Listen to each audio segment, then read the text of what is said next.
Welcome to the Boxing Source Podcast, where we go over the latest news in boxing and react to all of the fights that happened in the past week. Now, let's go to our host, J.R. Bell.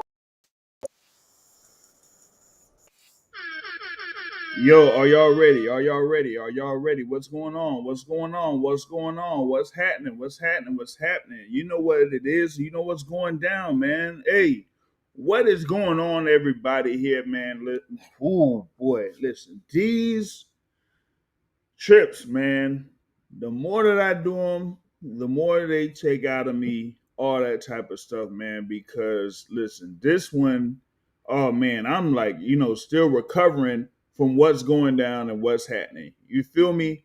A lot of action that happened here this weekend. So we're going to be talking about it here on this July 27, 2025 edition of the Boxing Source Podcast. First off, thanks for everyone that's listening live and also those that will be listening on the replay here. We got this bunch of fights that happened, on Saturday. And, hopefully I'll be able to cover as much as I can in this particular podcast because, there were like a few things here that, I was going to talk about, particularly since I was on location in New York City for that event at the theater at Madison Square Garden, as you had in the headlining event Xander Zayas versus Jorge Garcia for the vacant WBO junior middleweight title. That is the vacant WBO junior middleweight title. Because folks call it super welterweight, but for the WBO they name it junior middleweight. So with that being said, you had Xander Zayas in there against Jorge Garcia. Xander Zayas with the undefeated record going into that particular bout. I had talked about him going into this for his first world title opportunity, and he is there at 22 years old. Now, in his previous bout against Slava Spoma earlier this year, this was like February of this year, in the same venue, right? I kind of like talking about it when that fight happened. Both fighters were in there and with similar records. And with Xander Zayas having like a number of unanimous decision victories, or a couple of unanimous decision victories in his previous two fights, I was going in there and I didn't really expect him to, go ahead and stop Slava Spoma at the time and everything like that. So by the time they had stopped it there in the ninth round, I was kind of surprised. You know what I mean? It said, so yeah, and there's Sean Zattel video. Yeah, he was, walking around doing live reaction there from the fights on Saturday night. Yeah, so I was out there. Also had, brother Aladdin Freeman and my guy, of course, Matt from Brunch Boxing. I think, you probably saw, us three there with Sean Zattel and stuff like that. So, yeah, but going back to the main event there for, as I said, the vacant WBO junior middleweight title. Yeah, you did have that reaction there. You know what I mean? But I'll talk about that here, later on down the line here. But with Xander Zayas, as I was saying there in this last bout, man, I'm there. I take pictures. Usually take pictures for these events. Of course, the whole thing with fighting in photos on the Boxing Source website, right? And there for that fight between Zayas and Slava Spoma, I was expecting, a decision win from Xander Zayas, and the pace of it was like, yeah, this is going to be another decision win. But then in the ninth round, he ended up, having the referee forced to stop the fight. You know what I mean? Shout out to Sean Terrence here on the live chat. Big ups to you, man. And when that fight was stopped, I was kind of surprised, but that, at least with that particular fight, it put him in position to fight for the WBO junior middleweight title. And at the time, Sebastian Fundora was what had the belt, and so what was it, that next month, Sebastian Fundora, fought Cordell Booker in Las Vegas. Xander Zayas was there in attendance. He was thinking that, he would be next in line to face Sebastian Fundora. But as you see, Sebastian Fundora went ahead and had the rematch with Tim Tszyu. So, hey, I mean, money talks sometimes. Money talks. So you had that bout, and we saw what happened to Tim Tszyu against Sebastian Fundora. And so, with that being said, you have Xander Zayas going in there against Jorge Garcia, who was able to get that position, by beating Charles Conwell by decision. There, a number of people felt like that was an upset, but he got that position and was in here to fight for a vacant world title. Now with Xander Zayas, a lot of people still had questions about him. Now in this particular fight, they still had him favored, and props to him, or at least in the first half of the fight for me, because it looked like he executed very well. It looks like he was two steps ahead of Jorge Garcia. Number of times he was able to properly move in and out of the pocket, move side to side, catch Jorge Garcia with the number of punches there, and just clearly outbox him. And the crowd there, of course, was pro Xander Zayas, as he's had a number of fights at the theater at Madison Square Garden. And I'm gonna tell you, man, that now I've been there a number of times, but the acoustics at the theater is pretty good, because this sound was crazy out there. When I was here live this time around watching Xander Zayas, and a lot of course, Puerto Ricans out there in the New York City area came in to support Xander Zayas, and he was able to properly execute there for a number of the rounds in this bout against Jorge Garcia Perez. Now there were times when he did get caught by Garcia, but it wasn't anything too much to really shift the momentum in Jorge Garcia's favor. And so by the time it was like round 9 and round 10, you could kind of see that it was more about Garcia having to get at least a knockdown or something like that to shift the fight in his favor, or at least try to get a knockout, right? But he wasn't able to do that. In the last couple of rounds, it was more about Xander Zayas just keeping the distance away from Garcia, because even with Zayas being the more experienced fighter, so to speak, as far as like higher profile fights within the 154-pound division, Jorge Garcia was still there with what is that, about 26 of his 33 wins by way of knockouts. So you still have to be wary of what he could do there. You know what I mean? And as Sean Terrence was saying, he said, like, Zayas could box, but yeah, no pop behind his punches. You know what I mean? So with that being said, I think Zayas kind of stay cautious in those last few rounds and everything like that. And so by round 12, it was like basically academic at that particular point.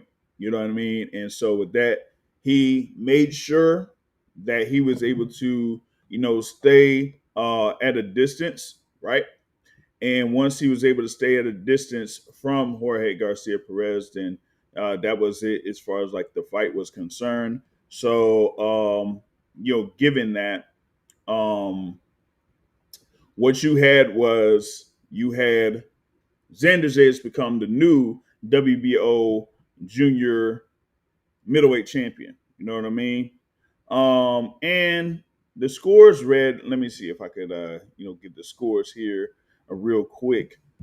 Just bear with me for 1 second, because they had it like one score of 116, 112, one score of 118, 110, and one score of 119, 109. So you had 8 rounds to 4, right?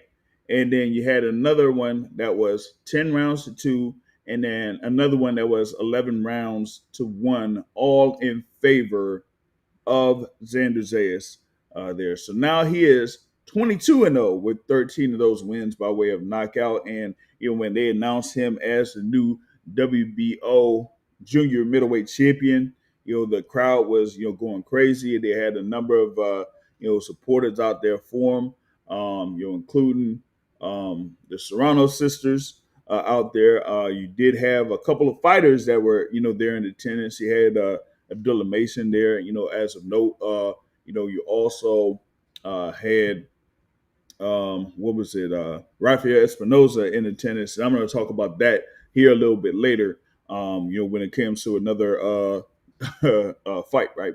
What was it? Secret Dance Move here says he said he thinks that Bakram Murtazaliev and Sebastian Fundora would stop Zayas right now. He also says that he lucky that Fundora dropped the belt. Hey, listen, I'll have to he's got get to the belt against a non-threat opponent. Oh man. Well, I mean, right now, all would favor Sebastian Fundora. I think that Sebastian Fundora to me is actually the top rated fighter at 154 pounds. Given his wins over Tim Tszyu and his performance against Cordell Booker. I just felt like, the thing with Sebastian Fundora was him having that fight against Cordell Booker, like really emphasized what he had to do as a fighter there at 6'6" in the 154-pound division. Use the jab, use the jab, use the jab, use the jab, and use the jab again. And that's exactly what he did. So at this point, I feel like he is the guy that is the one to beat at 154 pounds. For Xander Zayas, the thing with Xander Zayas is, Sean kind of like mentioned this. Thing is, like, he could box, but you got to be able to separate yourself from a number of these under 154-pound fighters by, being able to, like really beat up and stop these guys. Like we just saw Sebastian Fundora beat up and stop Tim Tszyu, right? We saw Sebastian Fundora beat up and stop Cordell Booker. We, know about the former undisputed champion at 154 pounds, Jermell Charlo. He ended up stopping Brian Carlos Castano to become the undisputed super welterweight champion, right? And we all know about what happened there with Bakram Murtazaliev and Tim Tszyu. So you got a number of these guys that are around the top of the division, and you can see that they have elements of, beating up and stopping their opponents.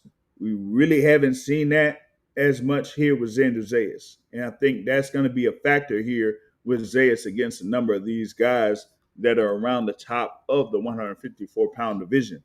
He's going to have that element in order to, be either like a favorite or, a strong candidate or, a serious candidate to win a number of these fights. You know what I'm saying? So with that being said, I would like to see what they're going to do here with Xander Zayas.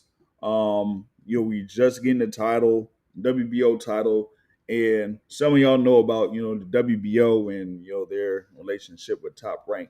But I'm gonna kind of table that for the time being because I have I'm scheduled to have a very important conversation with somebody within boxing here pretty soon. So with that being said, I'd like to, kind of like table that at the moment. But yeah, when I want to talk about the whole thing with Xander Zayas, I had to look at, what he could potentially do.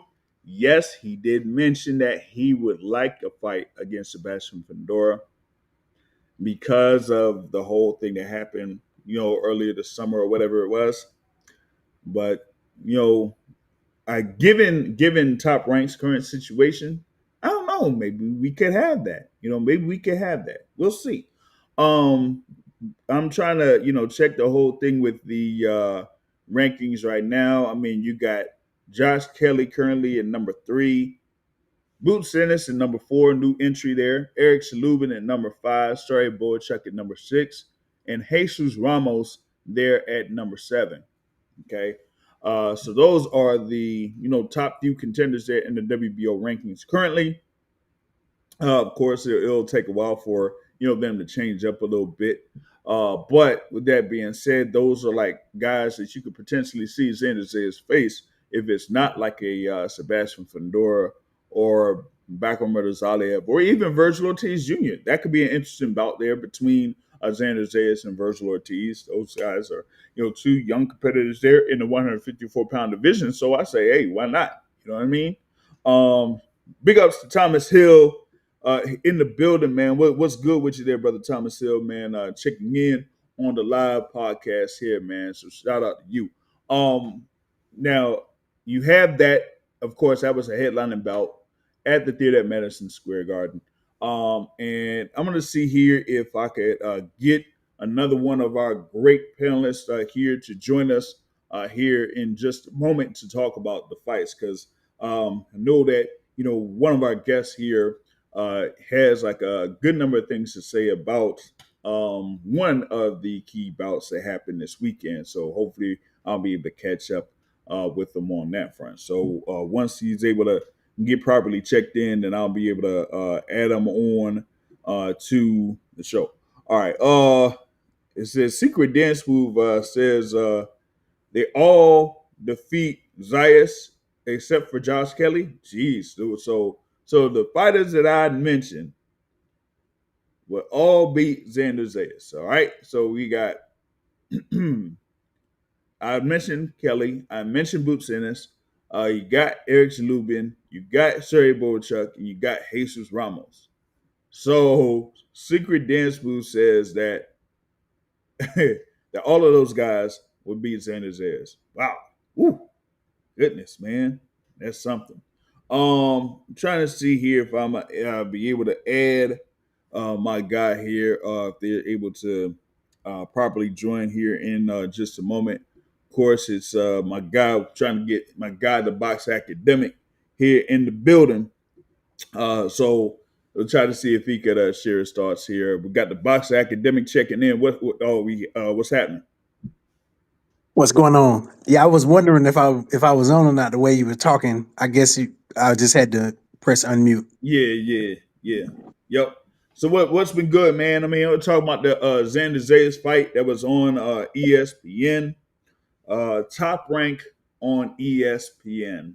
Uh, yeah, that's the last time it's top rank on ESPN there. But what were your thoughts on Xander Zayas and his performance there against Jorge Garcia? So there were two fights going on at the same time. So I was kind of like looking at both of them. Mm-hmm.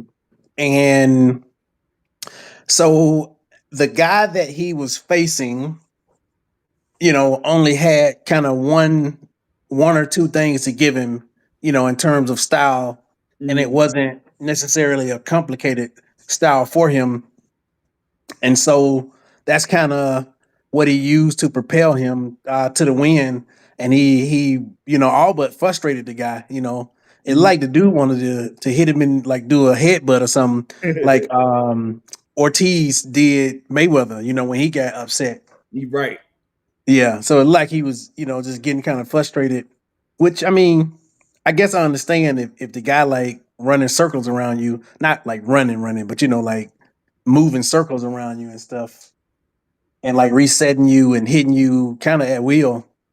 So yeah, I mean, the guy that he was facing had a good will in a sense, but you don't really learn an extreme amount about guys until they face guys that can really sort of challenge them. Right. Right. So, you know, I don't think I don't know that much more about him. I mean, he can handle that style, which I would imagine he should be able to, but other than that, Mm-hmm. I can't really say I learned an extreme amount. Now, I will say the fact that I was looking at two fights at the same time, and then when I would peek over, I would just see him sort of just coasting in a sense. So, it's hard to really learn about fighters when they coast.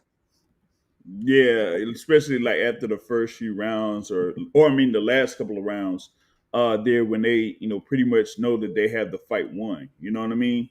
Uh, Yeah, go ahead. Yeah, I agree. I agree. Yeah, so the thing about it was, at least for me, sometimes when I watch Xander Zayas fight, as it was mentioned before you joined on here, that he has to have that second element of like properly finishing fights and trying to see if he could go for the stoppage, or as we often say, like have a second gear.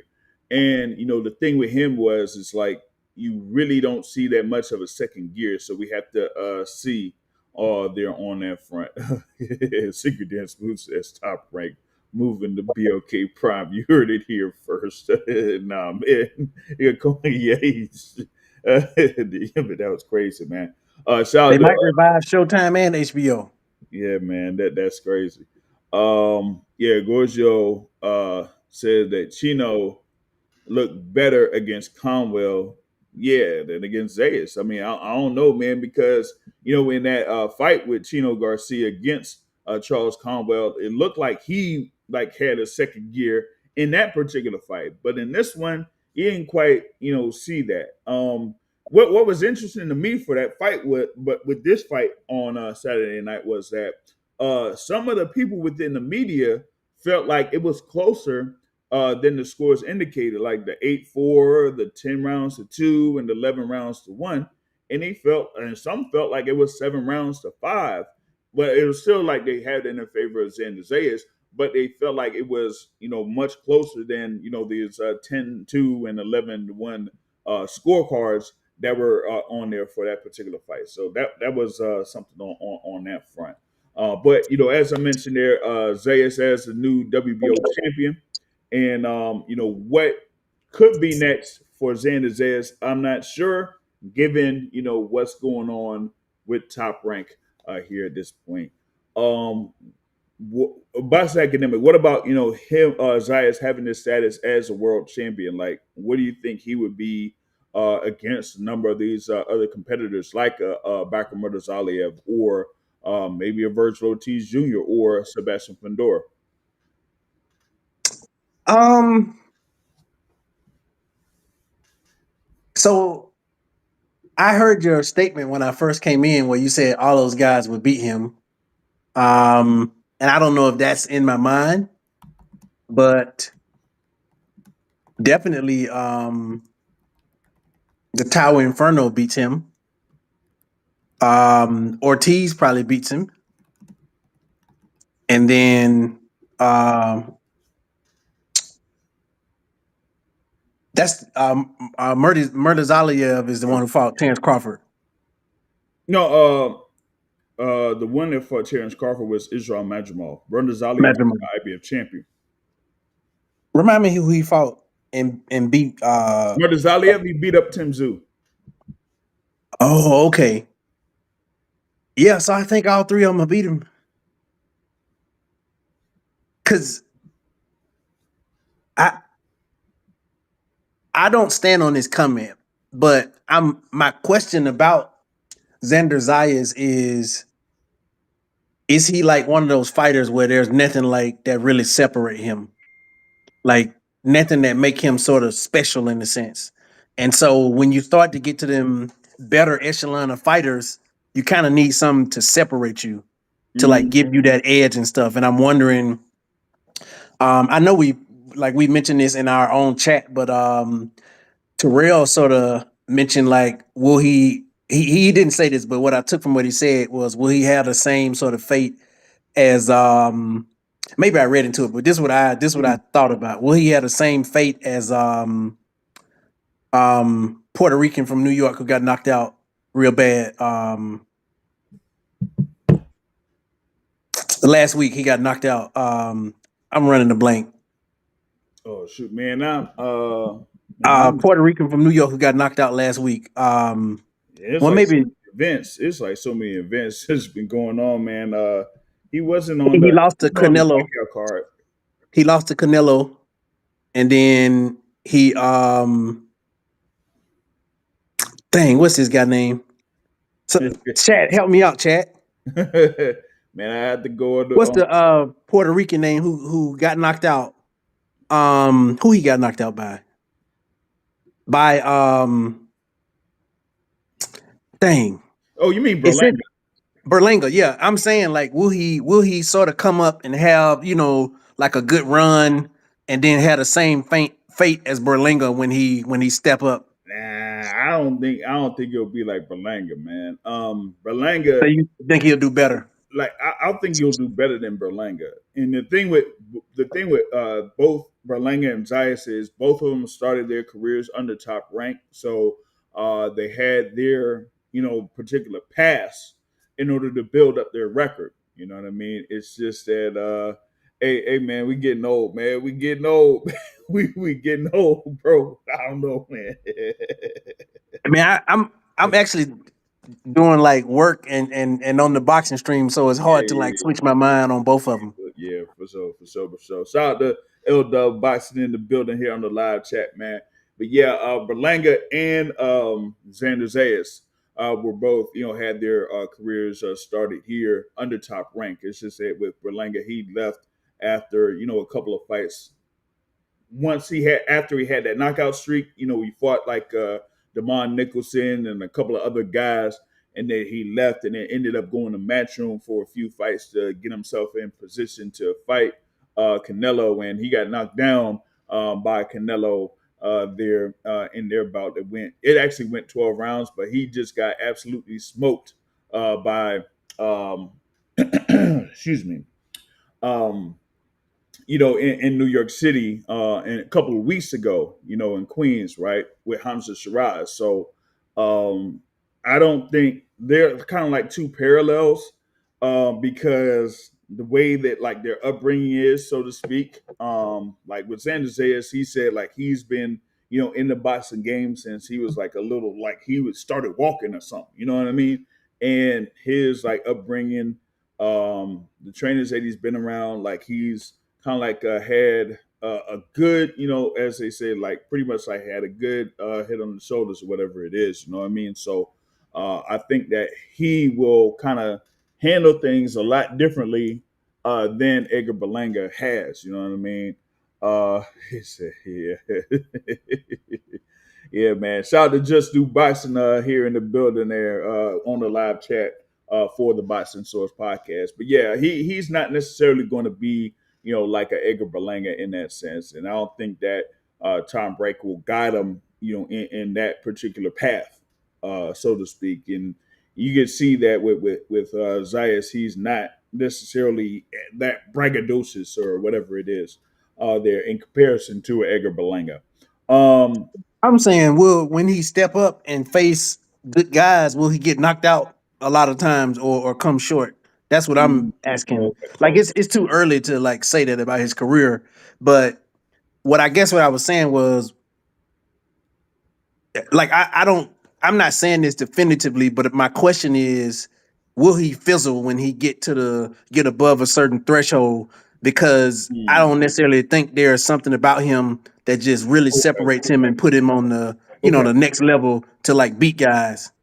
Okay, so I mean, I understand that assessment, and for my thing about Zayas is it will be more of how Top Rank handles this. I think with them having a Puerto Rican world champion, not different than how they had Miguel Cotto and Tito Trinidad in the past. I feel like they could, definitely build him, match him up, have him get wins. That way he could shore himself up and things like that, so that once they have the opportunity to have him face whoever's going to be the world champions at the time, then he'll at least have a little more experience and be a little bit more sharp that he could, actually uh, be a more, what I would say, valid competitor against those guys that are currently holding world titles at this particular point. Yeah, so yeah, they have to carefully match him for title defenses. That's what I'm, seeing here. What they could do, for Xander Zayas. You know what I mean? So y'all know how it is sometimes. When I go out to the Top Rank events, I hit up somebody, there within Top Rank and say, hey, all right, what you think of what went down? What do you think could be next for him? And all that type of stuff. So if y'all, kind of like followed what's been happening on the boxingsource.net, you could see who I have conversations with about what happens or what they're trying to do over in Top Rank as far as like potential bouts, down the line. So there it is right there. Shout out my guy Smitty there in the building here, checking this out right now on the Boston Source podcast. All right, I want to get into the co-main event. They're on that Top Rank Top Rank event, right? All right. So you have Bruce Carrington there against Matias Hida, and that was for the interim WBC featherweight title. Now with Bruce Carrington, right? He was in there, and he was undefeated. His opponent there, Matias Hida, undefeated. And the thing about it was, it's like I had expected a lot here in this one. I at least favored Bruce Carrington fairly heavily going into the bout, and here against Hayter, it's like you seen there. It almost seemed like what we were talking about with the main event, but even more so in this one, that you could see that Bruce Carrington's skill level was 4, 5, 6 steps above Mateus Hida. But at the same token, you gotta be able to do something to separate yourself from the other guys that are around the top of the featherweight division. And here, yeah, he did get almost a near shutout win against Matias Hida, but it was still like 12 rounds. And yeah, he got the win. Yeah, he's the interim WBC featherweight champion. But does he separate himself from the other fighters that are, top at the top there at the featherweight division? You had Rafael Espinoza in attendance for this fight card, and he was there to watch Bruce Carrington. Okay. And after the fight, Bruce Carrington did say that he wanted to fight against Rafael Espinoza. But man, after Espinoza's win that he had in May, in that performance he had in May, I mean, Bruce my guy, but listen, that fighter Rafael Espinoza that fought May, nobody beats that guy. Nobody. I'm telling you right now, at featherweight, nobody beats that guy. Not Angelo Leo, not no Nick Ball, not no Miracle Quayo, not no Ray Vargas. Nah, that Espinoza, nah.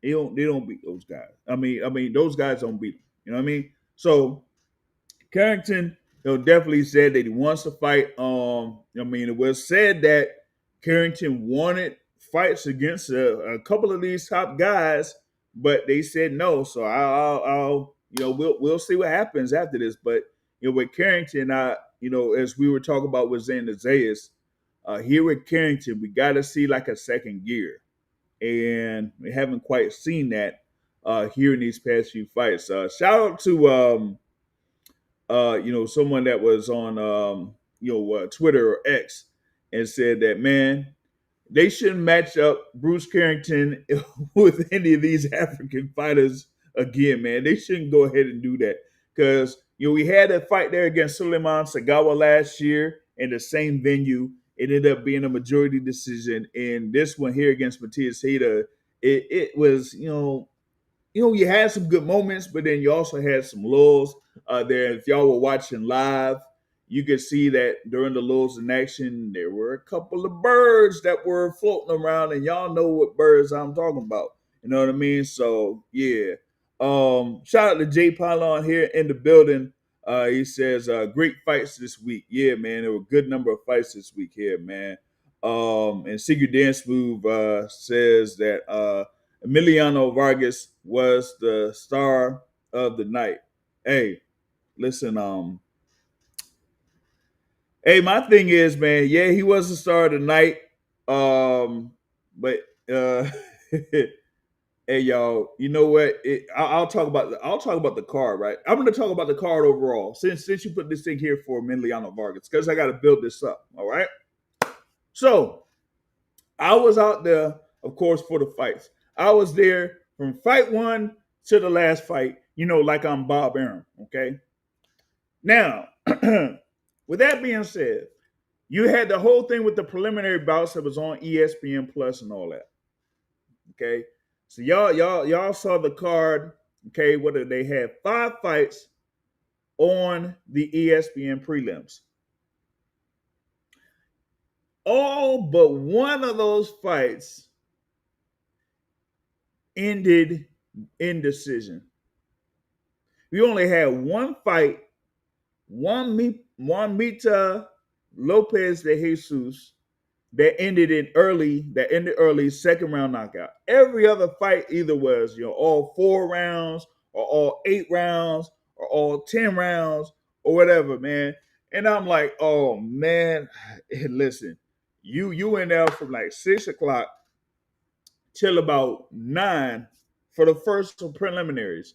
And all of them joints, except for one, ended by decision. By the time what was it? My dude fought. You had the one meter fight, right? And then you had the whole thing with Jan Santana, and then you had the whole thing with Rohan Polanco against Quentin Randall.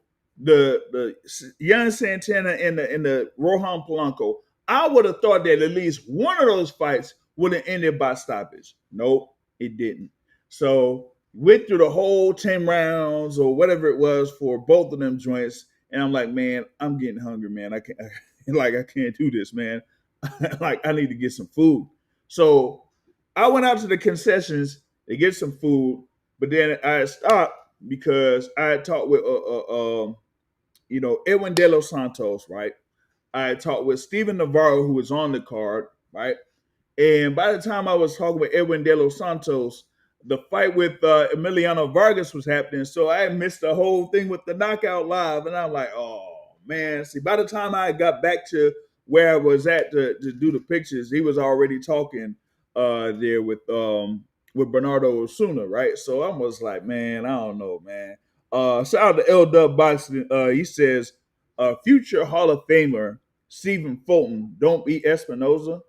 Telling you that Espinoza that fought in May would beat anybody. I'm telling you, he would beat anybody at featherweight. The way that he was like on one. He was on one in that one, man. I'm sorry, he was because I mean, y'all know what happened. I had chopped it up with Edward Vasquez leading into that bout that went down on May 4th. But yeah, like when I say that Espinoza was on another level, he was on another level. Like I mean, 6'1", 6'1" in the featherweight division. How can you really deal with that? You know what I mean? 6'1" in the featherweight division, and throws like punches and bunches once he gets into a groove.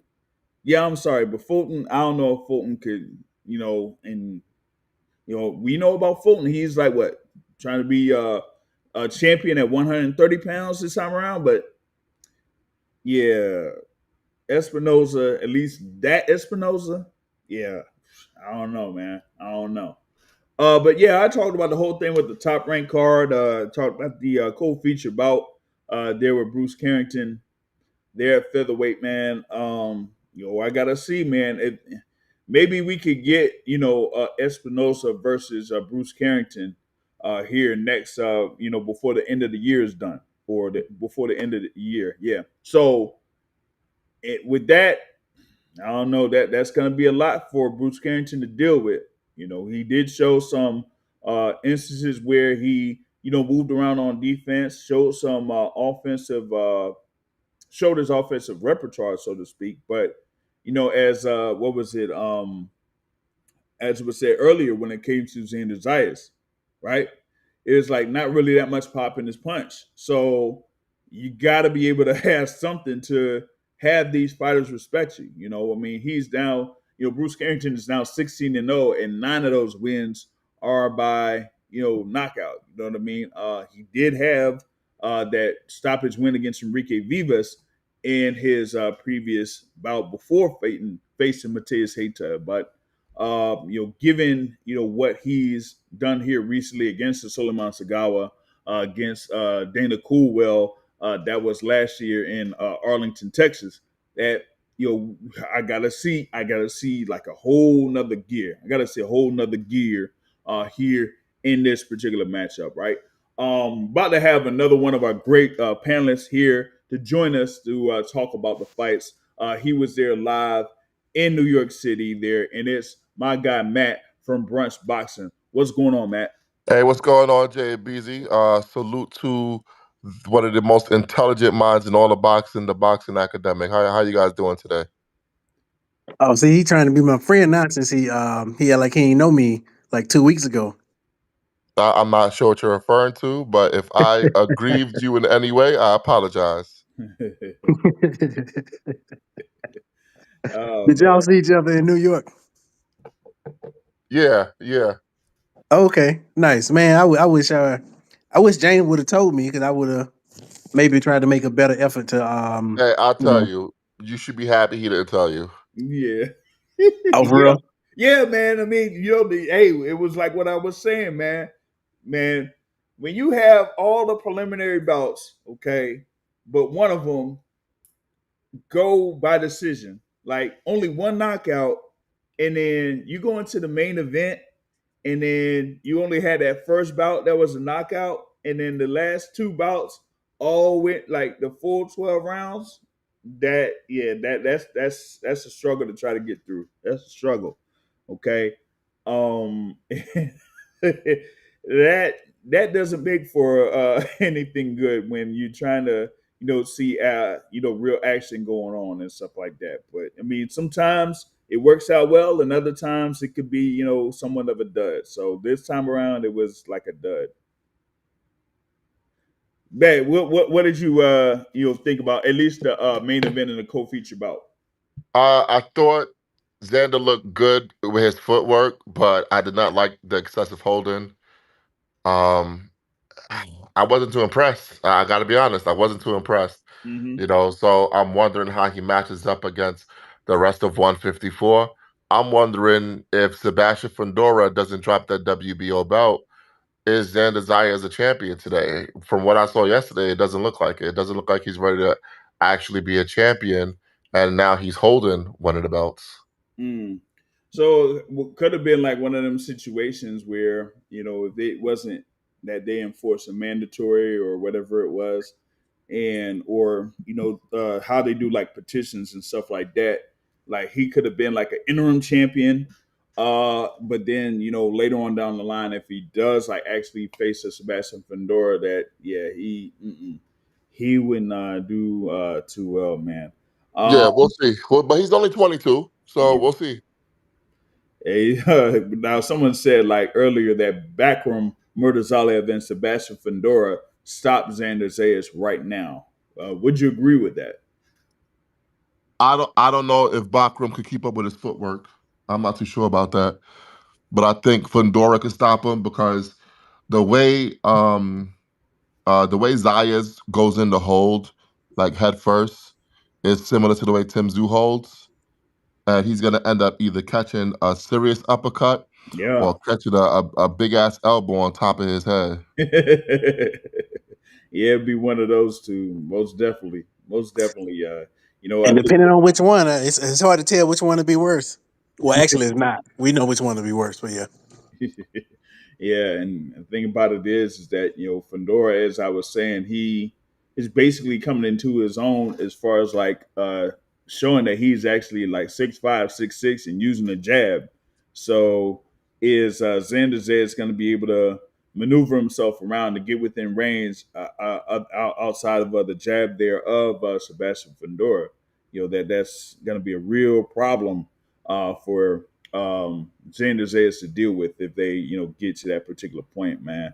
And I kind of like said the same thing in reference to Bruce Carrington that I said was Xander Zayas. It's like he didn't necessarily have a second gear in that bout, and like I was saying, Bruce Carrington calling out Rafael Espinoza.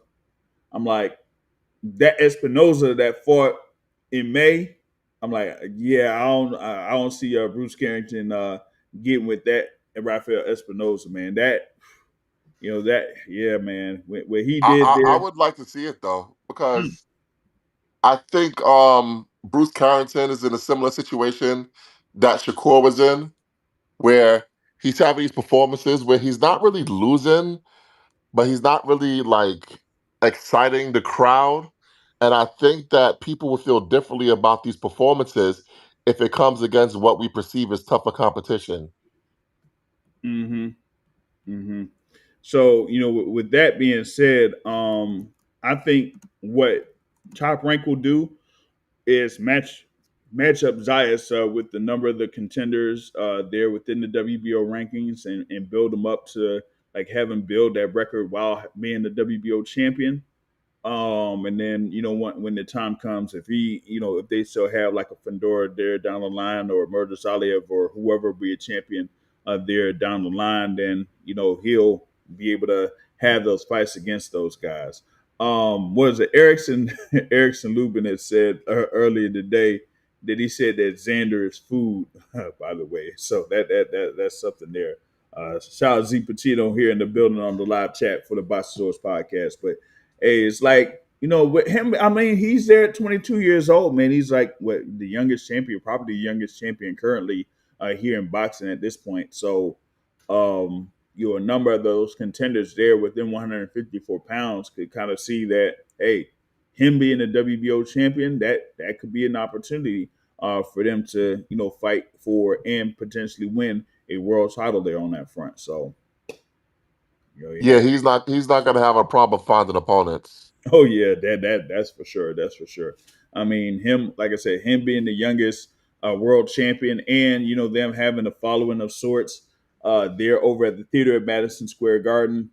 Hey, that could be pretty much like easy money, as they say, for potentially making fights down the line. Am I the only one that found it weird that Zaya said he's not going to be ready again until December?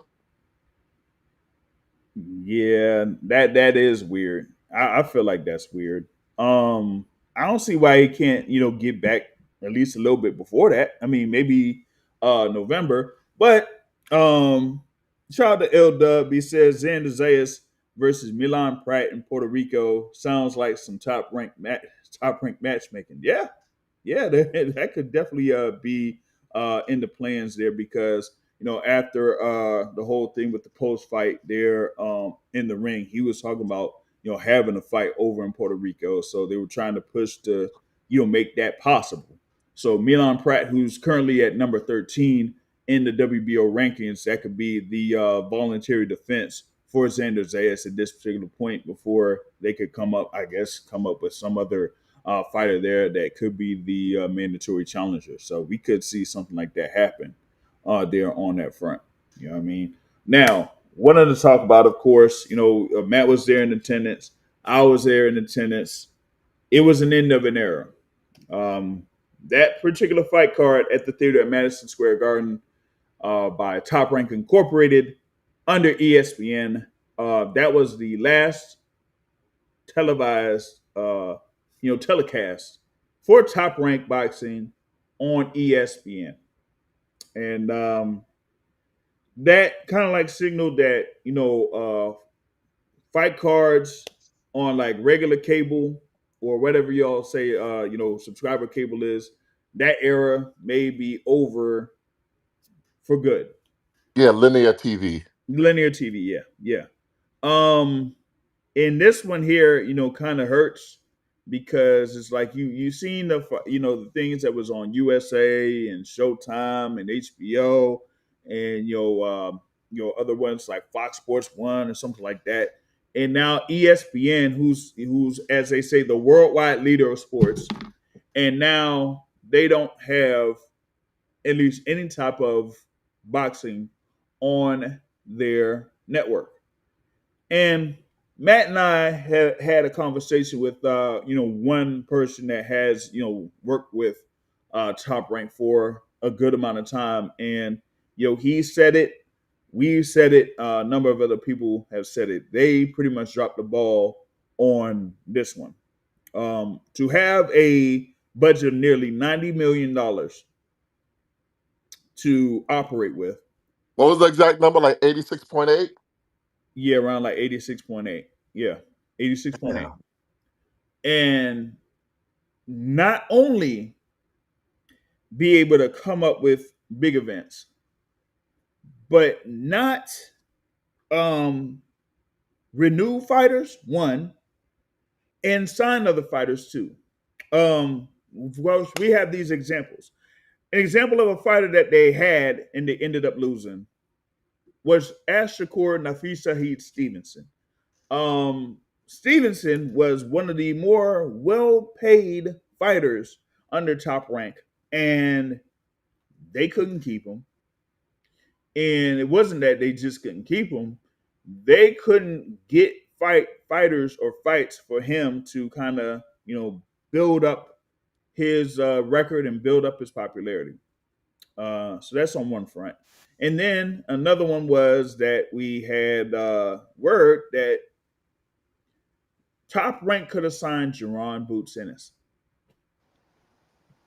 And at welterweight, with the fighters that they have on in Top Rank, they could have definitely built up Jerron Boots Ennis there, before he was ultimately signed to Metro. Real quick, wanted to bring in another one of our great guests here on the Boxing Source podcast. It's the resident chef and the resident security guy of the Boxing Source podcast. It's Brother Terrell in the building. What's going on? What's up, everybody? How we doing? Doing all good, man. Doing all good, checking in and everything like that, man. You talked about the Top Rank card and like this thing being the last card on ESPN for Top Rank, man. And they blew it, man. They just ultimately blew it there. And I gave those examples, man. So it's like not having major boxing on a cable network to me is a real downer, so to speak, there for the sport, man. And to hear about the details and how they had it and lost it, man, it's like sad, but it's also upsetting because they pretty much like let somebody that isn't really a full-time boxing guy have the keys to the range or something like that. And so right now, it looks like that person pretty much like crashed the range, bro. You know what I mean? So I'm pretty much lost on that. I knew that was coming up and everything, but is there not a renewal in place for it on ESPN or what? there's no renewal. That's the last one. By what is it official at the end of July is the end of the contract with ESPN. The end of July here. So like after that, it's about where they're gonna go. Now they said that they got a few other networks that they're gonna be working with to kind of like host their fight cards, so that it's not like a long term deal or something like that. But what that indicates to me is that you're going to be operating with a much lower budget than what you had with ESPN. Okay. Um, like say for example, we talked about it that they had around like 86.8 million that they were working with ESPN. I say probably about what, like 60 million or 55 million, Matt? Would you estimate there, or probably even lower than that? It might be 50. They're gonna have a much lower budget. Yeah. Much lower budget. You know, because if you think about their current roster right now, a number of the fighters that they have around the top of their roster, they're kind of like, as they say, subcontracting them out. Like a Teofimo Lopez or somebody like that. They're subcontracting them out. And I found it interesting that Bob Arum said that he wants to re-sign Shakur Stevenson. So that is pretty weird that he would try to re-sign Shakur Stevenson, given that their initial guarantee that they had was around like 3 million or 3.2 million per fight for Shakur Stevenson. But I don't know how that's going to work out for them, later on down the line. But hey, if they could try it, they could try it, But I just feel like right now with someone that's as established as Top Rank is probably to this point the most established promotional company in boxing, have something like this happen is like absolutely crazy. It's like Top Rank really produced average shows with a nearly $90 million budget. talking with the person that we talked with, it's like if you think about what Top Rank had on these ESPN shows, a good amount of them, like 95 to 98% of them, were absolute mismatches. Okay. You only had a few fights that were like nearly 50-50 going into that particular bout. And unless if you talk about the pay-per-views that they had with Fury and Wilder, and the thing there with like Horny versus Lomachenko, then a lot of those fights were basically mismatches, or as they say in wrestling, squash matches. So Well, look at this. Let's take a moment to look back at the last 10 years on how we consume boxing, right, and how quickly things change within 10 years, right. So we know back in 2018, we had the demise of HBO boxing. That went away. After been on air for a good number of years and brought us many championship fights, mid level fights, things like that. With all the different boxing shows. Fast forward after that happened, Showtime boxing went under, right? mhm. Even then, in the midst of that, we had the Fox, PBC on Fox, things like that, and of course we had ESPN, all that's been integrated in there since way back when, since back then on so many different Friday night cards and stuff like that. But for the last 10 years, HBO boxing, Showtime, ESPN, we always had a way to consume boxing, right? Then of course your upstarts come along, the Zone, people like that, different promotions, even Pro Box, which I'm glad they're here, just they're here right now. We're Pro Box, right? And now we have the no renewal of the contract with ESPN. So now, and even then, when we had the announcement with PBC with on Prime, we thought back then, so maybe that would definitely give them a good avenue to get their big roster out to give our fighters opportunities. So we see boxing matches that didn't come out like we wanted to, as we see now.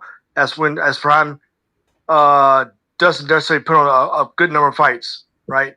And if they do, it's like a championship fight like that. So really no mid level fights like that we're accustomed to seeing on Mhm. ESPN, Showtime, HBO. We don't really see it on Prime. And now with ESPN, in a sense, going to a lesser budget like you guys are talking about, Mhm. it begs the question: how do we consume boxing, right? And all the negative people have been saying for years, boxing is a dying sport. When we've been here, and it's still here, right? So boxing will find a way, whether it be at small level shows. Even then, we talked about a market reset for boxers purchase some time ago, right?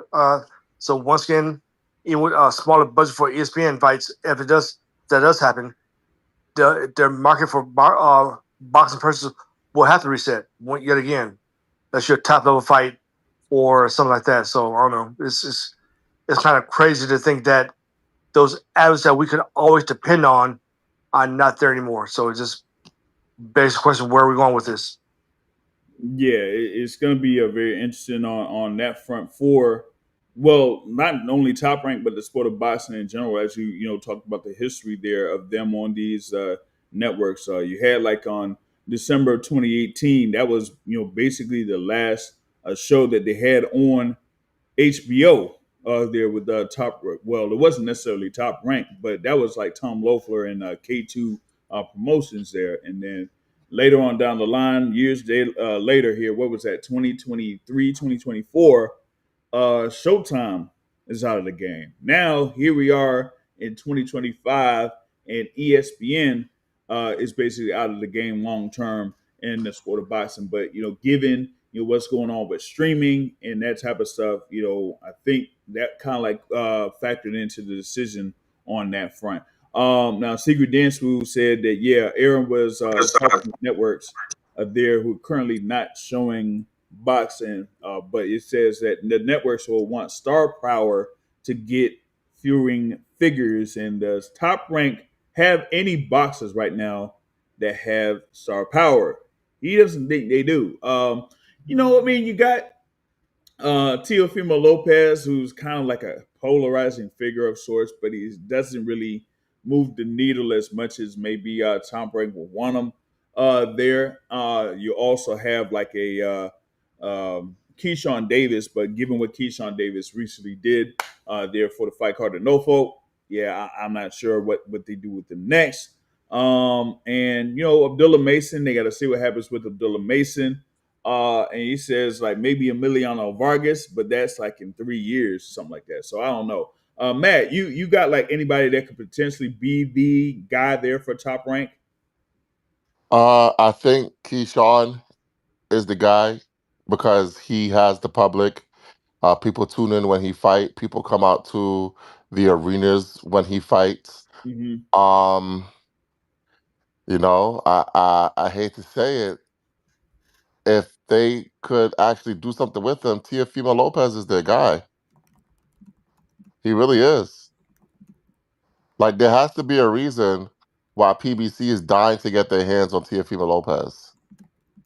So I think maybe Top Rank is not putting their best foot forward when it comes to TO because you got other people that feel like they could do something more with him.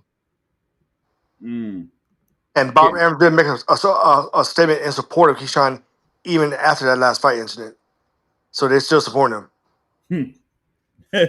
Find that pretty funny, man, because of what happened during the weigh-in and how he reacted when he saw that Keyshawn was over 4 pounds overweight. Z Pacino mentions another fighter potentially, and that's Brian Norman Jr. How about him? I mean, he's going to write that story real soon for us.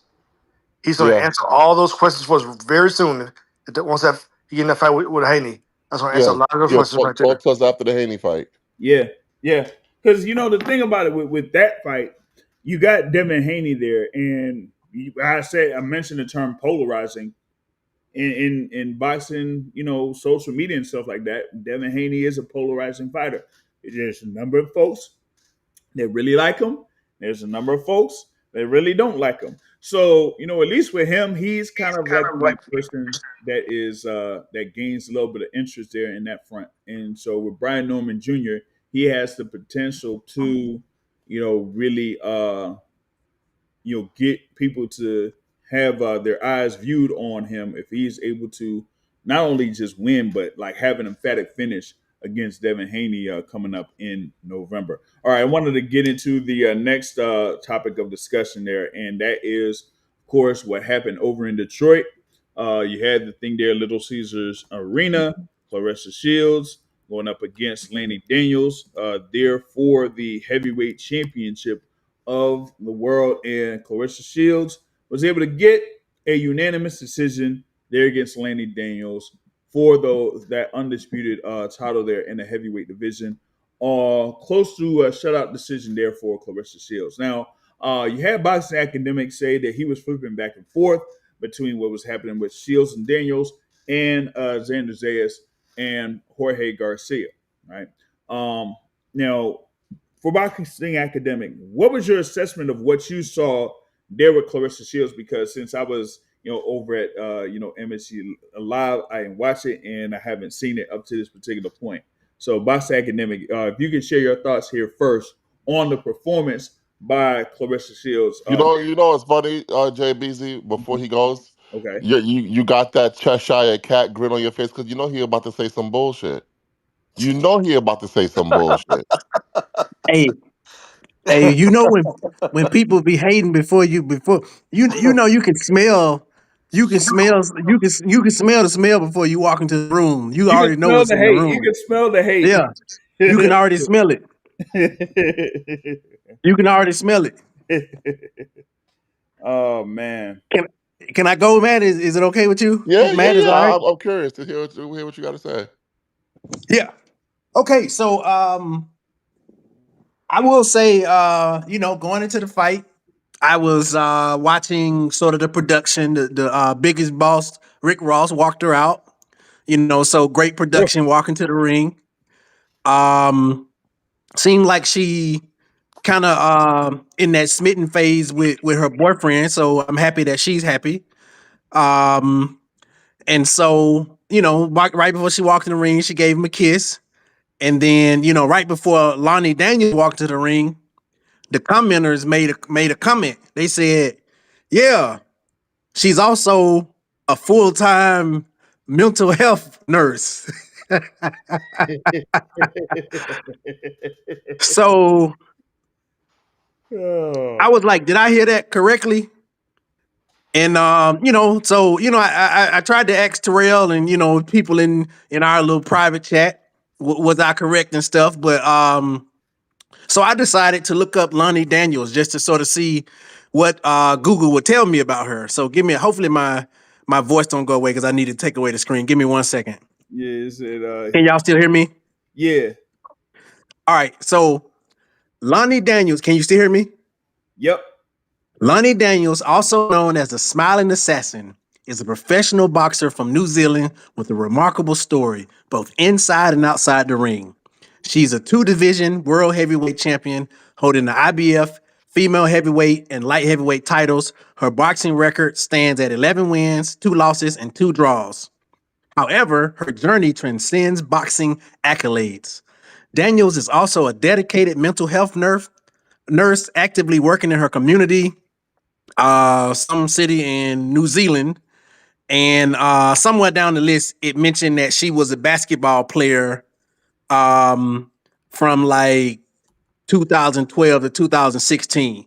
So what I will say is, when I saw her sort of moving, you could tell she had pretty good feet. Like, you know what I'm saying? You can tell when people got sort of slick feet, right? So I could see that, her playing basketball and probably putting like spin moves and things like that. Like, you can tell she's an athlete, so she got good feet. But, Claressa Shields has defended her undisputed heavyweight title against a mental health nurse. That's essentially what I took from the fight. And, maybe she had a plan coming in it where she wanted to kind of get Claressa a little bit tired, which, I mean, Claressa was kind of gassed at the end of the fight. So, man, they would have some hell to pay if it was some 3-minute rounds because, I get it. She throw her hands for every bit of the 2 minutes. So, you got to give her credit for that. She's throwing bigger shots and stuff, but essentially the accolades that she gets in comparison to make the statement of she's the only 3-time undisputed and, whatever other accolades she says, which are due to her. At the same time, when you defending, did she re-win the heavyweight undisputed or something? Because they took a belt away. Did she re-win it because it's like a second time, or she's was it just defending it. defense? She was defending Okay, it. Defense. so when you defend your undisputed title against a mental health nurse, and then you get to say that you are on par with Alexander Usyk, who has essentially done it 2-3 times where he won undisputed after they took his belts away. I have a problem with that, and I sort of related again to Terrence Crawford's run at 140, where he beat Julius Ndungo to win the undisputed. Yeah, you got that accolade. At the same time, you beat Julius Ndungo. And if I'm being completely honest, if I'm not sugarcoating anything, Terrence Crawford beating Julius Ndungo, relatively speaking, is more reputable than Claressa Shields beating the mental health nurse yesterday.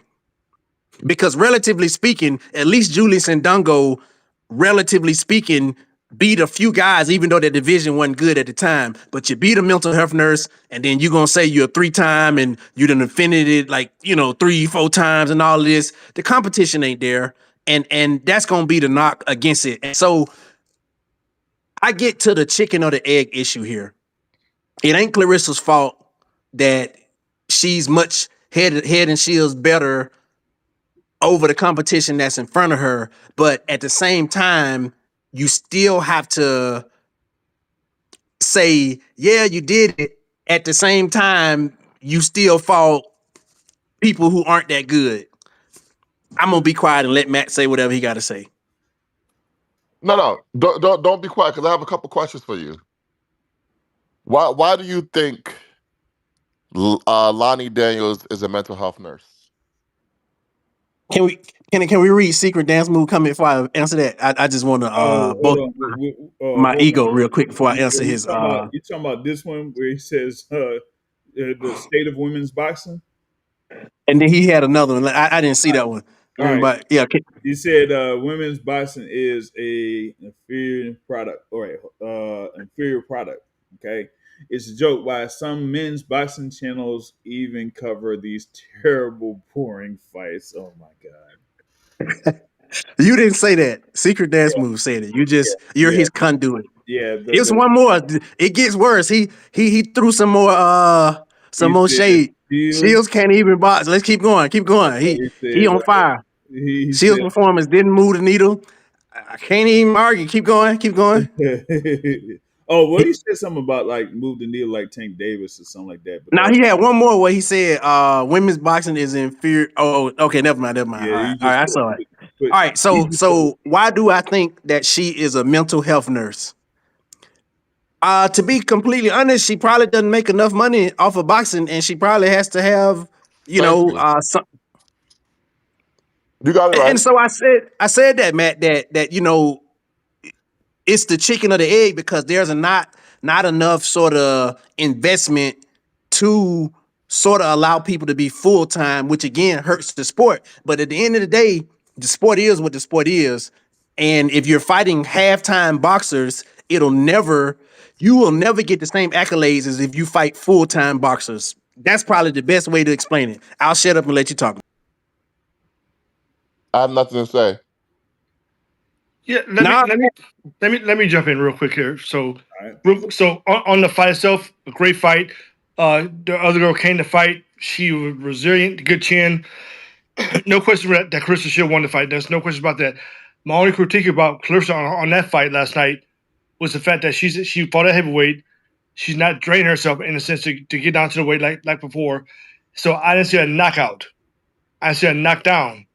That's my and excuse me. And she kept hitting this girl clean, right? So once again, no question that she won the fight. And I don't have no problem with that.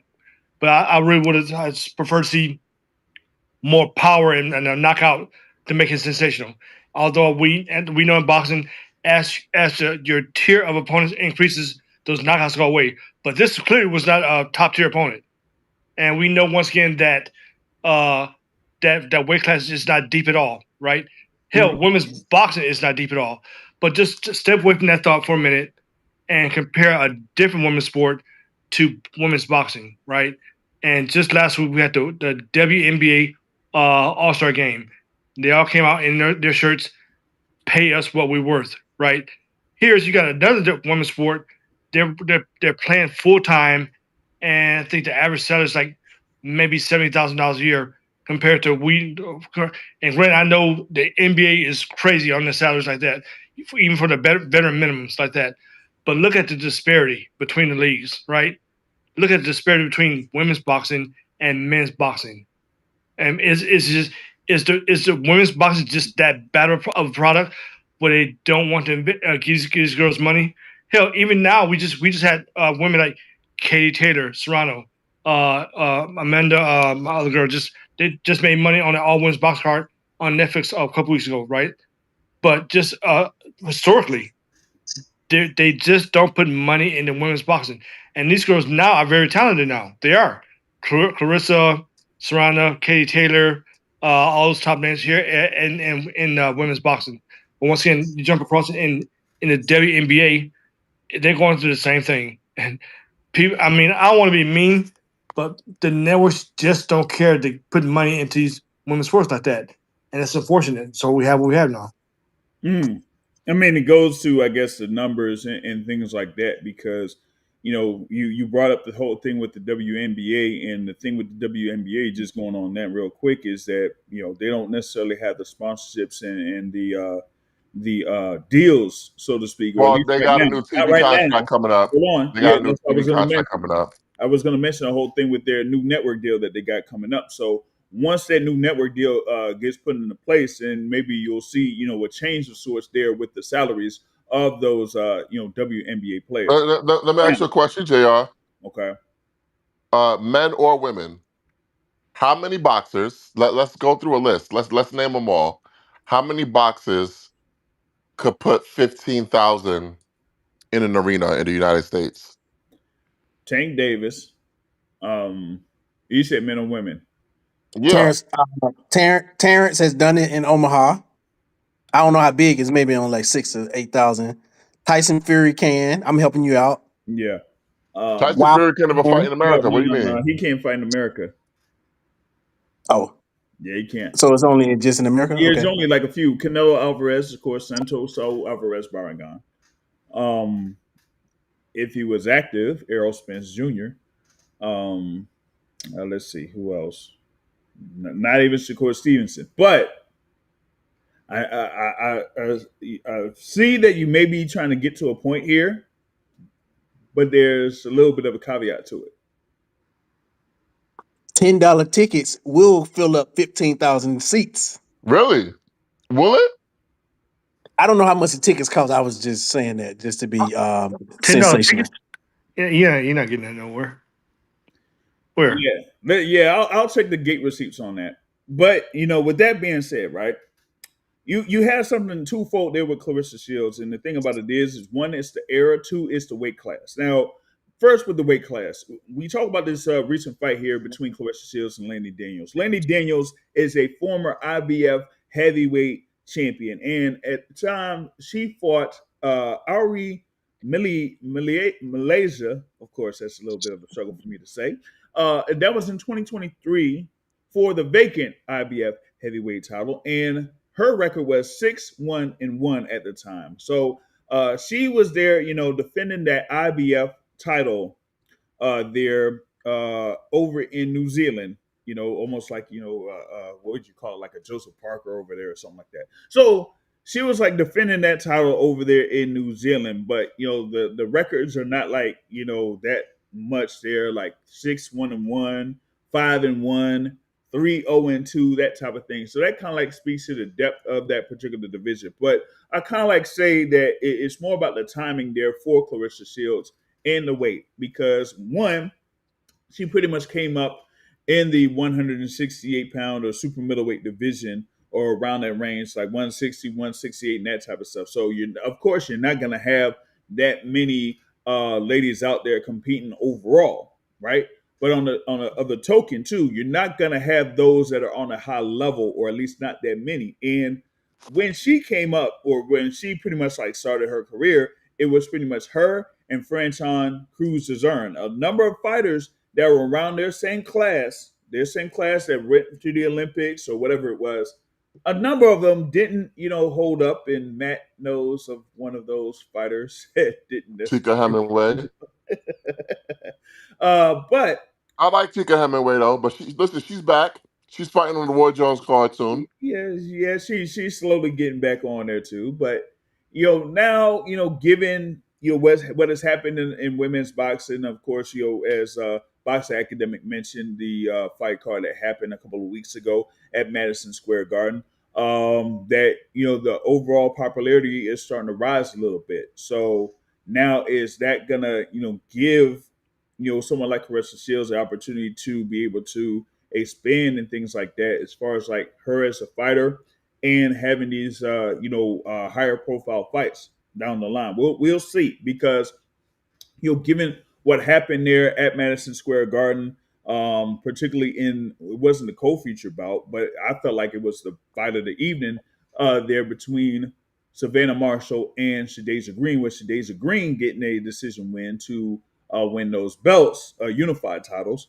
That maybe you have another potential challenger out there for Claressa Shields and Shadasia Green, and given the history between Green and Franchon Cruz and Claressa Shields, we got to see if Green and Franchon Cruz face each other, because that would be if they do make that fight, it would be for the undisputed super middleweight championship, and then the winner would kind of like Didn't they fight Claressa already? Shields.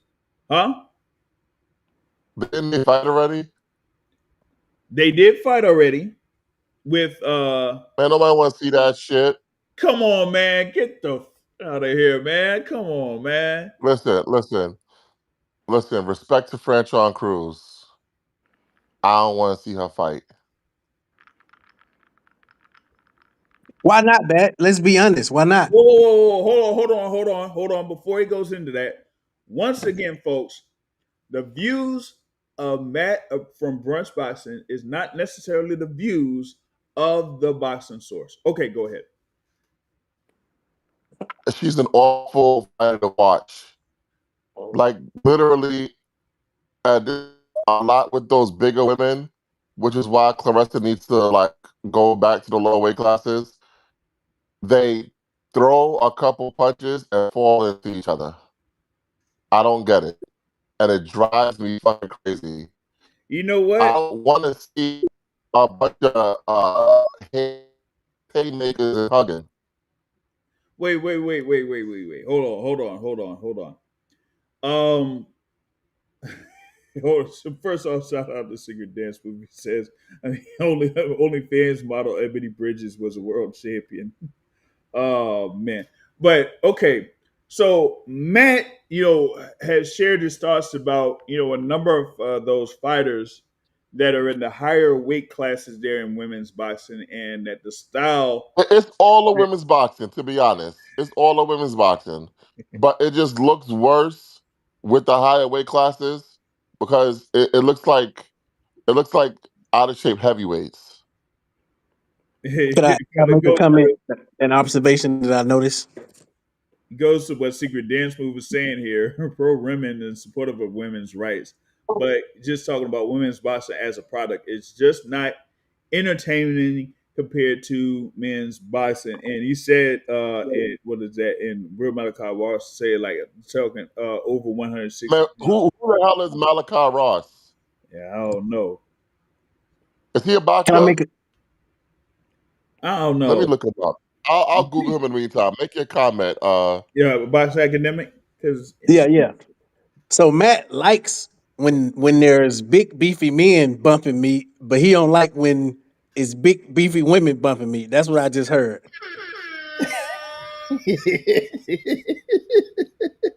I was, Is that hey, correct or incorrect, Matt? No, that's not correct. I like seeing the big women. Like I looked really forward to Shadeja Green versus Savannah Marshall. Savannah Marshall. I looked forward to that fight. It's too much holding. I don't like a lot of holding. Mm. Not much I agree. That action, too does much mess up. holding. Yeah, it does mess up the sort of the cadence and just the overall product. Yeah. Okay, so Malachi Ross is a boxer. He is a 19-year-old male from Grandview, Missouri. He is 2-0 with a knockout. He fought in April, he fought in July, and he fights again on September the 26th at the Harris Casino in Kansas City. Shout out to you, Malachi. Yeah, 19 years old. Yep. Salute to you, Malachi. Do your thing, my brother. Word. I don't know, man. I don't know. I might have to get in contact with him about something, man. I don't know. Yeah, Yeah, yeah, yeah, yeah. But you were talking about the whole thing there with the big women, I guess. You know what I mean? And that their yeah, product yeah. is not necessarily as clean, right? The San Now, Antonio Warriors, as Charles Barkley would say. right. The other thing I was saying with Claressa Shields is that she's in an era where, as I was saying with the fighters in the class, that they didn't necessarily, uh, go up to like the standards that they had once they had finished their amateur careers. Some of them, didn't necessarily even really, get a real start on that. Yeah, I'll follow up with that on Secret Dance Move, man. Um, with Malachi. But you have that on that front, and then as Boxing Academic was mentioning there with the fight card that happened a couple of weeks ago, when you're in a division that doesn't really have that much talent, having these wins is like he says, having Terrence Crawford defeat Julius Ndongo, while at the other token, you have the fighters like a Katie Taylor, or like a who I would say like maybe Alicia Baumgartner or something like that. You know what I'm saying? Who defeated Michaela Mayer, where they have more talent, where you could get bigger wins and stuff like that. So when you have that, it's like, okay, how can we view Claressa Shields overall when there's not that much competition in the divisions that she's competing in? Well, we got to see about having those, divisions be built up, whether it's heavyweight or super middleweight or whatever. I think that she would go down to super middleweight in order to have those fights that have a lot more significance than these fights in the heavyweight division here currently. Bigger Yeah. wins and more exciting fights. No, her fights are exciting enough. Claressa Shields' fights are never boring. I don't know what fight you was watching yesterday. Her fight wasn't Well, boring. I'm not saying. I'm saying more competitive. That's maybe what I mean. Like when two people both have a chance to win, the Yeah, fights but no, generally but here's what you're missing. It don't matter what way she fights at. None of them are gonna be competitive with her. true, true, true, true, true. Like So she's head and shoulder. Like the only one that people are looking at right now are Shadeja Green because she's with Jake Paul, so they're trying to make her into something. She can't touch Claressa Shields. Claressa Shields will put hands on her. And the other one people are looking at is at 154, Lauren Price, just because she's like a British girl and she's a big deal in the UK. They're trying to make it seem like she might be competition for Shields. She's not. She's not. None of these girls are competition. so let me ask you. Let me ask you all you guys a question. All right. 10 years after Claressa Shields is done, how will she be remembered? That she's entitled. That'll Wait, probably be the how Wait, can a two-time Olympic gold medalist who literally got it through the mud be entitled? ask he Layla said, Ali. he said, how will she be perceived? I'm not saying No, what no, she no. is. I didn't say proceed. I said, how would her career be remembered? Perceived, remember, it's the same. How should it be perceived? That's not the No, same. It's not the That's no, same. not the Oh, same. okay, I'm gonna let somebody else talk. Go no, ahead. that's not the same. Academically speaking.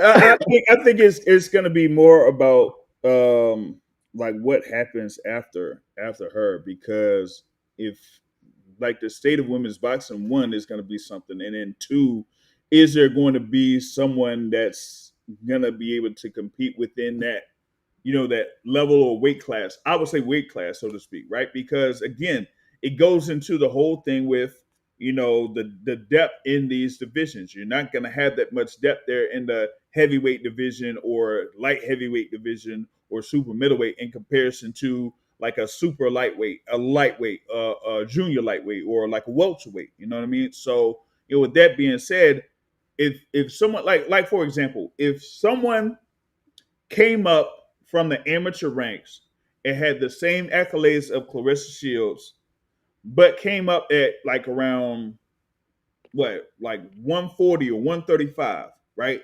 And then went into the pros and had the same accolades at that particular weight class, but they would be able to have more competition because it's more fighters that are around those weight classes. Will that particular fighter be viewed, let's say, higher than a Claressa Shields if that happened over the period of 10 years? I mean, that's the thing I would say, and Secret Dance Who says he agrees with Matt of Brunch Boxing. Shields has to move back down in weight to find a challenge. Yeah, like I was saying, man. Got to be back down there at 168 maybe, because that's where most of the competition is at this particular point. You know what I mean? L Dub says that Claressa should stay at heavyweight. She already cleaned out 154. Well, I mean, yeah, I mean 154, whatnot, but All right, well, clean it out again. She had already cleaned out 160 and then came back down and cleaned it out again and became undisputed at 160 again. So do it again. When you are in women's boxing and there's not a lot of women, period, you got to do these extraordinary things. I'm sorry, it's just the way it is. You got to go back down and do it again. Or what she could do is maybe get down to 160 and have Lauren Price move up to 160 instead of Claressa Shields coming all the way down to 154. Well, Because Claressa I don't. Shields ain't going down to 154. That's not happening. She said she would. For how much money though? When I spoke to Claressa Shields a couple months ago, she said that she would come down to 154 for a fight with the MMA girl. I'm forgetting her name already. Oh, you talking about Cyborg? Yes, yes. How much does she weigh? For Claressa Shields, Yeah. 175, Oh, okay. and that's her fight weight. She probably walking around 2 spins. What? 2 bills? You think she's Yeah, walking around at 2 bills? maybe All that 190, muscle she 200. got on her, of course she probably do. She probably do. She doing that. She weigh more than Papoose.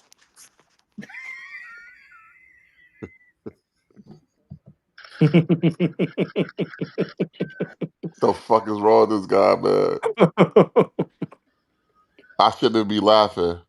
That's terrible. That's In terrible, New man. York. Oh my god, yo, that's horrible, man.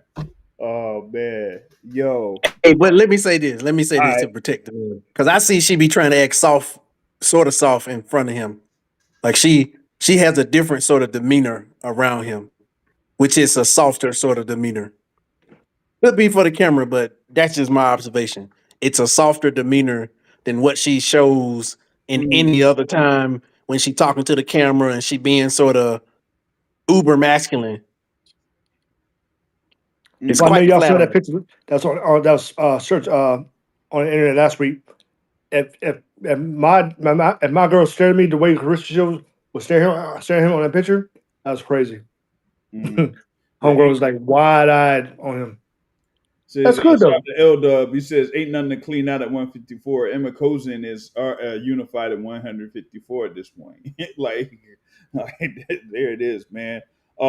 We said that last night she would fight Michaela at 154 if she had enough time to make the weight. Michaela, though, I mean, I think they're kind of cool with each other, but I'm gonna tell you right now, she's just talking. yeah, She just talking. yeah. Because how would you plan on going down and weight to 154 when you just said that you finna start a family next year? Right, right. And you starting a family next year, and you So make the she's like announcement. she might not even be really boxing much next year and the year Well, this after, year. by the way. Well, if she plans to start next year, then yeah, it'll be next year and the year after. So Yeah. it's like, okay. So with that being said, right, she would have one more fight this year, theoretically. Okay.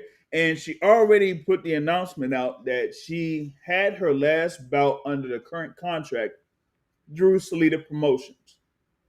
So if she's had those two, and that announcement, kind of like was disappointing news to a Fran Sean Cruz's earn, who, wanted to see if she could uh, have a rematch with Claressa Shields. That's partly why. Let's keep it real. She was crying for no reason. I'm sorry. She was crying for no reason. Listen, like Once I said, again, I like Franchise Cruz, but like, bro, did Clarissa Shields tell you that y'all facing off and y'all fighting next? If not, you have no argument. oh man, Well, let me say this. Clarissa at that weight with I guess the sort of muscle content that she has, she looked not a step slower, but she looked like a punch measure slower. Like her punches were not as maybe because the girl was running and she tried. I mean, she wasn't cutting the ring off of shit, but her punches looked a step slower to me. Looked a hint slower to me. They didn't look as like fast as I remember from her. Hey, And then listen, combine the 30 wide 20. punches. 38 20. What's that mean? 30 ain't 20. It's exactly what it means. Suspect. Well, you know what? I'm not even going to follow up with what I was about to say. Tell me But what 38-20. yeah, but 30 ain't 20. You know what? Hey, 30 listen. ain't 20. A 40, hey, I'm telling you right now, 40 damn sure ain't 30. You know what I mean? So, Oh, gotcha. you know what I mean? So with that, so there it said what Eldup says you got Deja Green, Savannah Marshall, and are bigger than Claressa Shields.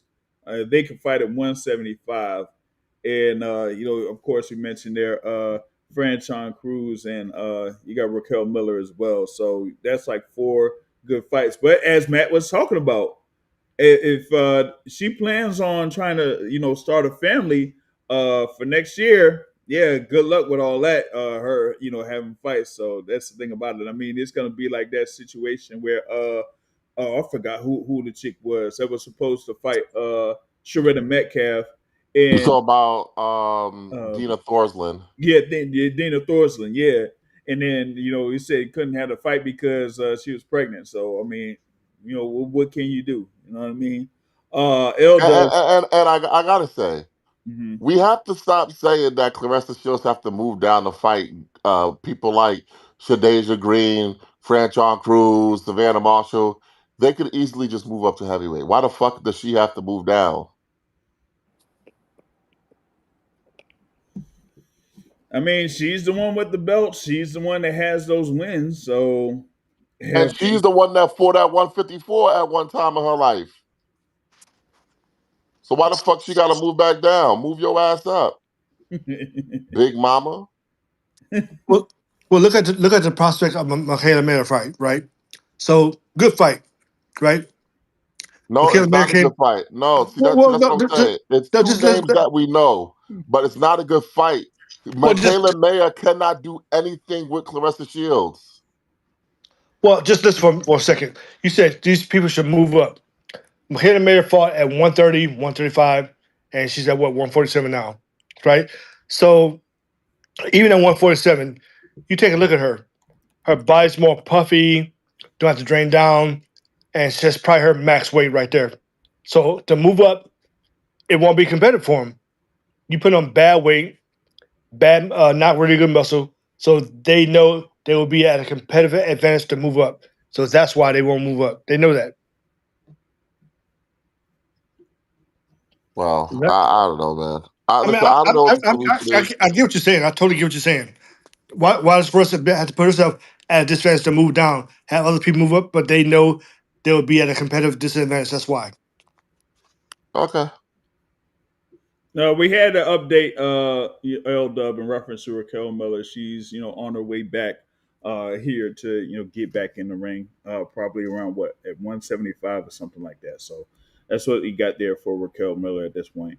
But yeah, you know, given that Claressa Shields is, you know, did what she did at, you know, like I said, super middleweight, light welterweight, I mean light welterweight, light middleweight as they say, and heavyweight, there really isn't that much out there unless if, you know, as Matt said, you know, those fighters there move up to, you know, heavyweight or whatever it is. I mean, yeah, she could go down to 175, but you know, it's like, hey, I've done all this stuff. Why should I have to move down? Like, I'm the one that's supposed to be calling the shots here, you know. And it says, but they signed with MVP. They don't need Shields. Hey, you know, that was the other thing. If If they she, don't need Shields, why the fuck they mentioning her? hey man, I Would that don't mean know. she'd get better fights if she went to MVP? I say yeah, but it's just up to her if she's gonna ended up making that particular decision. So we'll see how that goes on that front. But you know, that's, you know, mainly what I had there as far as like this weekend's action. It's Oh, we got to talk about Tony Harrison. I had a good point about Tony oh, Harrison. what you have on Tony Harrison?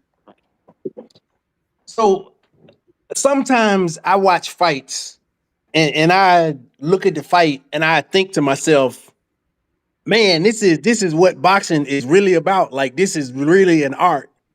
And so Tony Harrison has times to me where he looks artful. Last night he looked artful.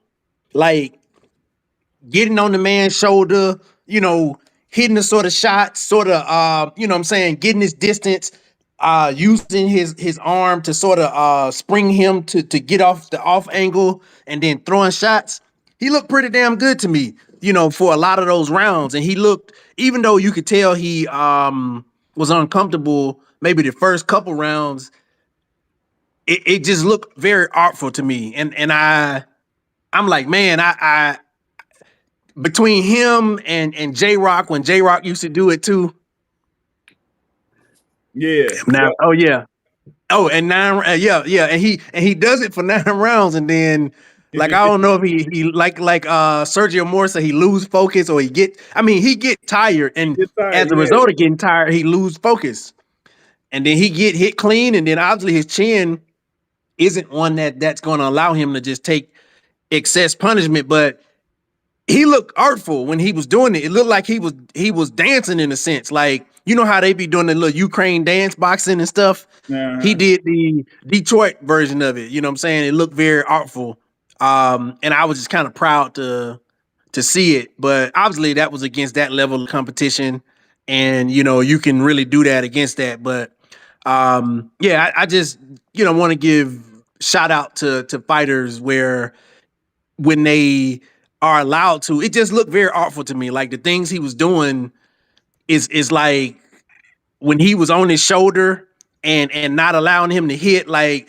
moving back but not moving back too far, keeping on balance, throwing shots, uppercuts, throwing hooks, and it just looked real good to me.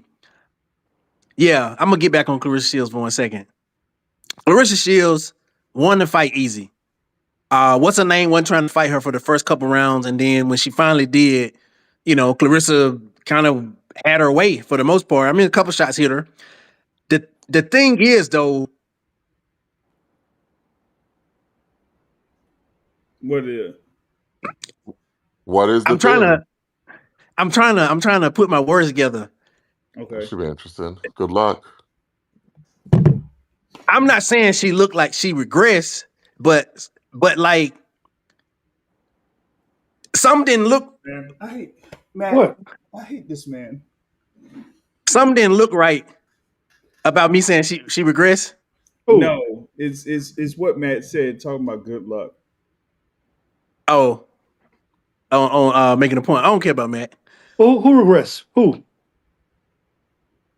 what? Who regressed? Who? What? I don't get it, Terrell. What you saying? Who regressed? Yes. Oh, that's Matt. So it looked like Claressa Shields regressed in a sense, like when she was fighting the girl yesterday. No, not at all. That girl fought her ass off. She fought her ass off. What girl? Claressa fought her ass off. Just like I dropped in the chat, I said she's whooping this girl's ass. She was whooping her ass, but so she regressed. Where? I mean, maybe she didn't regress. Maybe this was just her. She just threw faster punches. But so let me say this.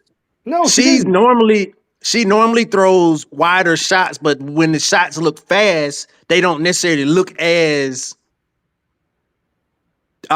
see, y'all trying to make me mind my words because y'all trying to make it seem I'm picking on her. They don't look as poor at all. They don't look as poor.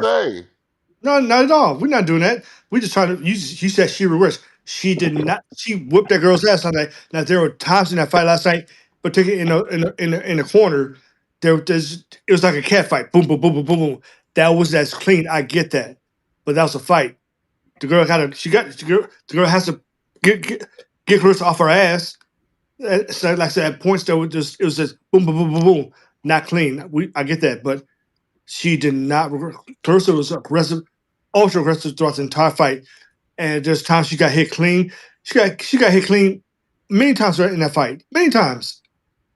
But she did not regress in the skill set. She had good form, good footwork, shoulder roll. She showed it all last night.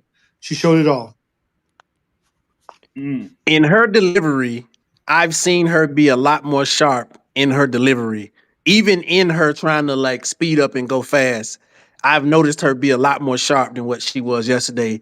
Part of that could be due to the fact that old girl was running, and essentially the fact that Claressa couldn't stay planted, she had to try to throw those punches, you know, off balance in a sense, That could be part of the reason why. But yeah, I was just saying, in comparison, Tony Harrison was on balance before he got hit, and he looked very masterful.